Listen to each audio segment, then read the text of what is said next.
بسم اللہ الرحمن الرحیم الحمد للہ رب العالمین والصلاة والسلام علی اشرف الانبیاء والمرسلین۔ ارکان اسلام کتاب کا حوالے سے ہمارے اسباق کا سلسلہ چل رہا تھا اور ہم اللہ تبارک تعالیٰ کی ذات کے بارے میں عقائد کا بیان پڑھ رہے تھے۔ تو چند سوالات ہم نے گزشتہ لیکچر کے اندر پڑھے تھے، تو آج اسی تسلسل کو کنٹینیو کرتے ہیں تو پڑھتے ہیں۔ سوال ہے کہ کیا کوئی اللہ پاک جیسا ہو سکتا ہے؟ تو ہرگز نہیں، اللہ تعالیٰ جیسا کوئی نہیں ہو سکتا، کوئی بھی نہیں، کبھی بھی اللہ پاک کی طرح نہیں ہو سکتا۔ سورہ شورى کی آیت نمبر 11 میں ہے کہ لیس کمثلہ شیء وہو السمیع البصیر، یعنی اس جیسا کوئی نہیں اور وہی سنتا دیکھتا ہے۔ صدر الشریعہ بدر الطریقہ حضرت علامہ مولانا مفتی محمد امجد علی اعظمی فرماتے ہیں کہ اللہ ایک ہے، کوئی اس کا شریک نہیں، نہ ذات میں، نہ صفات میں، نہ افعال میں، نہ احکام میں، نہ اسماء میں، یعنی اللہ تعالیٰ جیسا کوئی ہو ہی نہیں سکتا۔ وہ اپنی ذات میں، اپنی صفات میں کسی کا محتاج نہیں ہے۔ ٹھیک ہے، قرآن پاک کی دلیل بیان فرما دی۔ آگے کہتے ہیں کہ کیا خدا کریم دل میں رہتا ہے؟ بسا اوقات لوگ کہتے ہیں نا کہ یہ دل،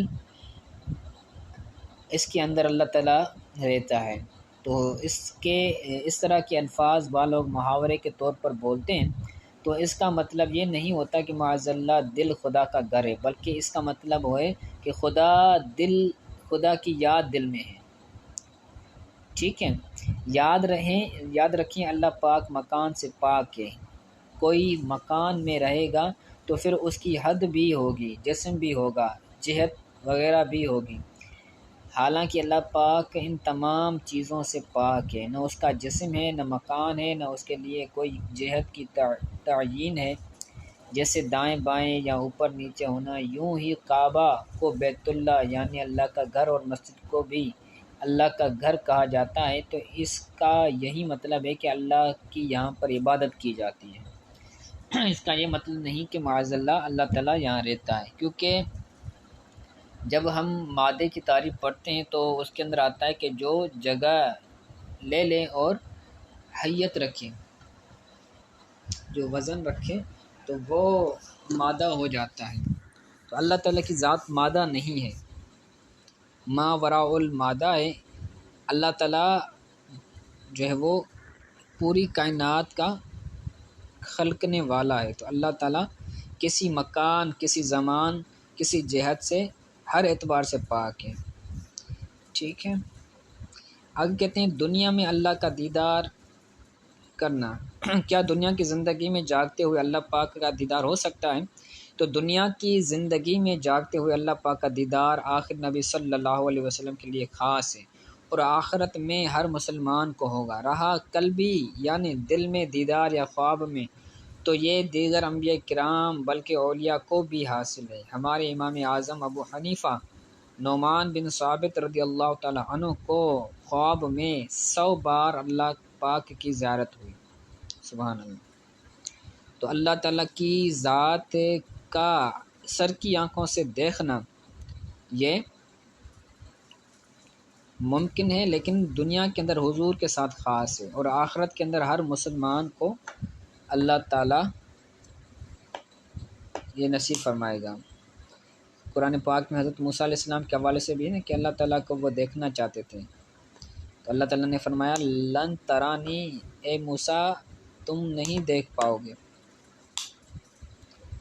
تو حضرت موسیٰ علیہ السلام نے دیدار الہی کا سوال کیا، تو اگر دیدار نہ ہوتا تو حضرت موسیٰ علیہ السلام سوال ہی نہ کرتے۔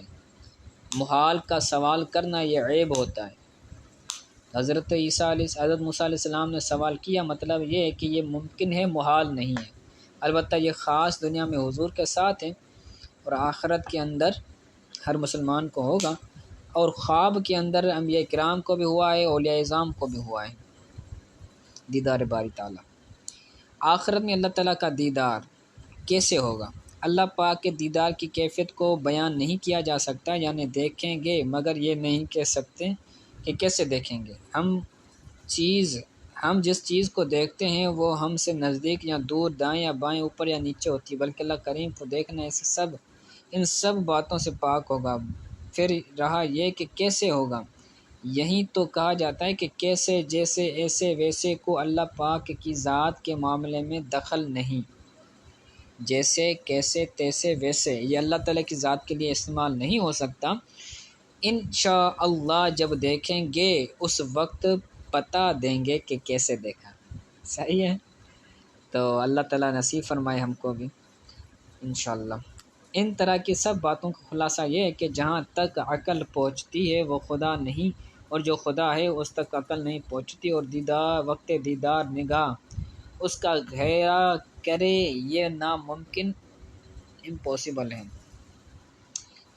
ہم کسی چیز کو دیکھتے ہیں تو نظر اس کو غیر دیتی ہے، یعنی اس کی حد بندی ہو جاتی ہے، وہ جو ہے وہ انفینٹی کے اندر نہیں رہتا، لیکن جو خدا ہوتا ہے وہ انفینٹی کے اندر ہوتا ہے، لا محدودیت ہوتی ہے، اس کی کوئی حد نہیں ہوتی، حد بندی نہیں ہوتی۔ عقل، ہم کسی چیز کو دیکھیں گے تو اس کی حد بندی ہو جائے گی، اس کی یہاں سے لے کر یہاں تک یہ چیز، ٹھیک ہے۔ تو اللہ تعالیٰ کا دیدار ہوگا، کیسے ہوگا وہ جب دیکھیں گے تو پتہ چلے گا انشاءاللہ۔ کیا اللہ پاک کو کسی کی حاجت ہے؟ اللہ پاک کو کسی کی حاجت و ضرورت نہیں، وہ کسی کا محتاج نہیں، بلکہ ساری کائنات اس کی محتاج ہے۔ چنانچہ اللہ پاک ارشاد فرماتا ہے واللہ الغنی وانتم الفقراء، یعنی اللہ بے نیاز ہیں اور تم سب محتاج ہو، تو ہم سب اس کے محتاج ہیں، لہٰذا اگر کسی نے اللہ پاک کو محتاج کہا تو وہ کافر ہو جائے گا۔ محتاجی یہ عیب ہوتا ہے، اگر کوئی بندہ محتاج ہے کسی شخص کا، کسی چیز کا، تو یہ عیب ہے، تو اللہ تعالیٰ ہر طرح کے عیب سے پاک ہے۔ ہم سب اللہ کے محتاج ہیں، اللہ کسی کا محتاج نہیں۔ اللہ نے انبیاء کرام کو کیوں بھیجا؟ جب اللہ پاک کو کسی کی حاجت ضرورت نہیں تو پھر انبیاء کرام کو کیوں بھیجا؟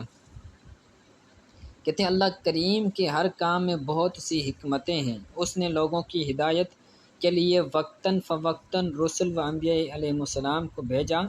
وہ اگر چاہتا تو انبیاء کرام کے بغیر بھی بگڑے ہوئے انسانوں کی اصلاح کر سکتا تھا، کیونکہ وہ ہر طرح سے قادر مطلق ہے، اس لیے اس کی مرضی کچھ اس طرح ہے کہ اس کے بندے نیکی کی دعوت دیں، اس راہ میں مشقتیں جھیلیں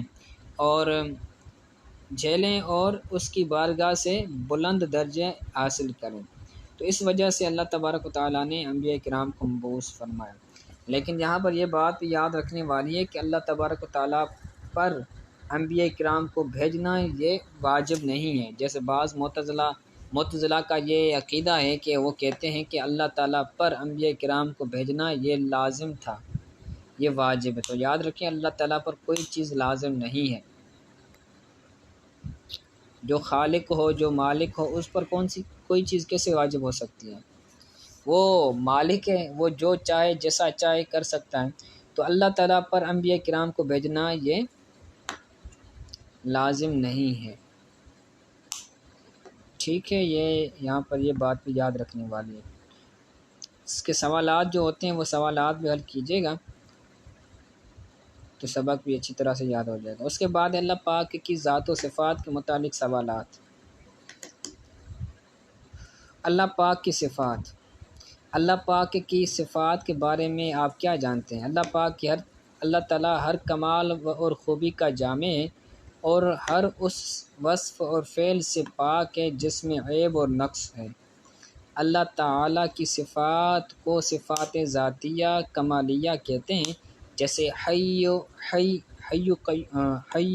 قیوم ہونا، خالق و مالک ہونا، سمیع و بصیر ہونا، قادر و رازق ہونا وغیرہ، جبکہ جن صفات سے وہ پاک ہے انہیں صفات سلبیہ کہتے ہیں، صفات ذاتیہ کمالیہ اور صفات سلبیہ، ٹھیک ہے، نام یاد رکھنے والے ہیں۔ جیسے حادث ہونا یہ صفات سلبیہ ہے، تو اللہ تعالیٰ حادث نہیں ہے۔ عاجز نہ ہونا، حادث نہ ہونا، عاجز نہ ہونا، تو یہ بھی اللہ تعالیٰ کی صفات سلبیہ۔ اللہ پاک کی صفات ذاتیہ، اللہ پاک کی ذاتی صفات آسان الفاظ میں اس بیان کریں۔ اللہ پاک کی صفات ذاتیہ یہ ہیں: حیات، یعنی اللہ پاک خود زندہ ہے اور دوسروں کو زندگی دینے والا ہے اور وہ ہمیشہ زندہ رہے گا، یہ اللہ تعالیٰ کی صفت حیات کی وضاحت ہے۔ قدرت، یعنی اللہ تعالیٰ ہر چیز پر قادر ہے، چاہے جو چاہے کریں، ٹھیک ہے، جو چاہے کرے، اللہ تعالیٰ پر کوئی چیز لازم نہیں ہے، تو یہ قدرت ہے، اللہ تعالیٰ ہر کام کر سکتا ہے، کوئی بھی کام اللہ تعالیٰ کی قدرت سے باہر نہیں ہے۔ ارادہ و مشیت، اللہ تعالیٰ کا ہر کام اس کے ارادے سے ہوتا ہے، وہ جو چاہتا ہے وہی کرتا ہے، اس کے ارادے اور مشیت کے بغیر ایک پتا بھی نہیں گر سکتا۔ دنیا میں جو کام جو کچھ ہو رہا ہے وہ اللہ تعالیٰ کی مرضی سے ہو رہا ہے، اللہ تعالیٰ کی مشیت سے ہو رہا ہے۔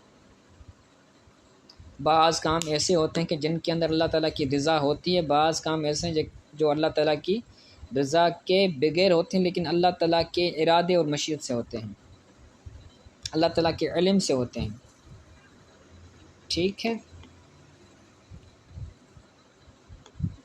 اس کے اندر ایک یہ بات بھی یاد رکھیں کہ قرآن پاک کے اندر آتا ہے کہ جب اللہ تعالیٰ کسی کام کے کرنے کا ارادہ فرماتے تو کہتا ہے کن فیکون، ہو جا تو وہ ہو جاتا ہے۔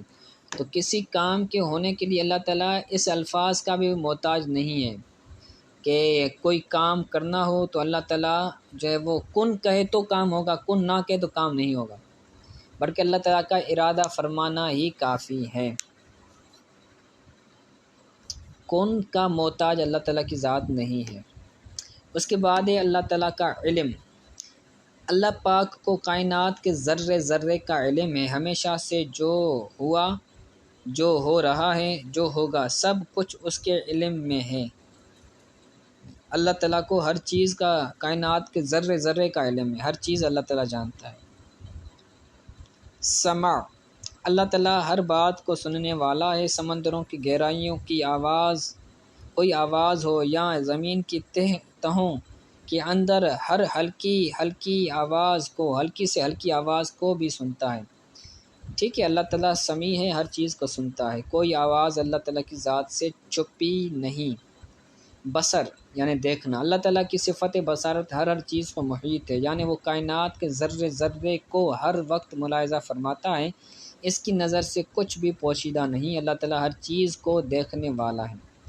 کلام، اللہ تعالیٰ کلام بھی فرماتا ہے، اپنے بندوں میں سے جسے چاہتا ہے اپنا کلام سناتا ہے، جیسے حضرت موسیٰ علیہ السلام سے کلام فرمایا اور معراج کی رات رسول کریم سے بھی کلام فرمایا، تو اللہ تعالیٰ متکلم ہے، کلام فرماتا ہے۔ تکوین و تخلیق،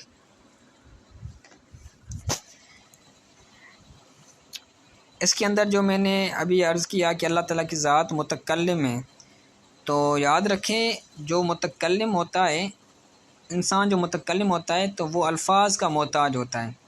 اب میں بات کر رہا ہوں جو ہے وہ تو آواز نکل رہی ہے، تو میں الفاظ کا محتاج ہوں، میرا کلام الفاظ کا محتاج، لیکن جو اللہ تبارک و تعالیٰ کا کلام ہے وہ آواز کا، وہ ساؤنڈ کا محتاج نہیں۔ اللہ تعالیٰ کلام جو فرماتا ہے وہ بغیر الفاظ کے فرماتا ہے، کیونکہ الفاظ جو ہیں وہ حادث ہیں، اور اللہ تعالیٰ کی ذات، اللہ تعالیٰ کی تمام صفات کیا ہیں؟ قدیم ہے، اللہ تعالیٰ کی ذات بھی قدیم ہے، اللہ تعالیٰ کی تمام صفات بھی قدیم ہے، تو یہ بھی بات یاد رکھنے والی ہے۔ اس کے بعد ہے تکوین و تخلیق، اللہ تعالیٰ نے سارے جہان کو پیدا فرمایا، پیدا کرنا اور فنا کرنا اس کی صفات ہے، ذرے سے لے کر بڑے بڑے پہاڑوں تک سب کچھ اسی نے پیدا کیا۔ تکوین کا مطلب ہے پیدا کرنا، تخلیق کا مطلب یہی ہوتا ہے۔ رازقیت، یعنی اللہ تعالیٰ ساری کائنات کے ہر جانور کو رزق دینے والا ہے، وہی ہر چیز کی پرورش کرتا ہے، تمام جہان کا پالنے والا اللہ تعالیٰ ہی ہے، یعنی وہ اللہ تعالیٰ رزاق ہے۔ رب ہونے کے بھی یہی معنی ہے کہ اللہ تعالیٰ رازق ہے، رزق دینے والا ہے، رزاق ہے اور پرورش فرمانے والا ہے، ٹھیک ہے۔ تو آج کے لیے اتنا سبق کافی ہے، اس کو اچھی طرح سے یاد کیجیے گا، انشاءاللہ تعالیٰ پھر اگلے درس کے اندر اس سے آگے پڑھیں گے۔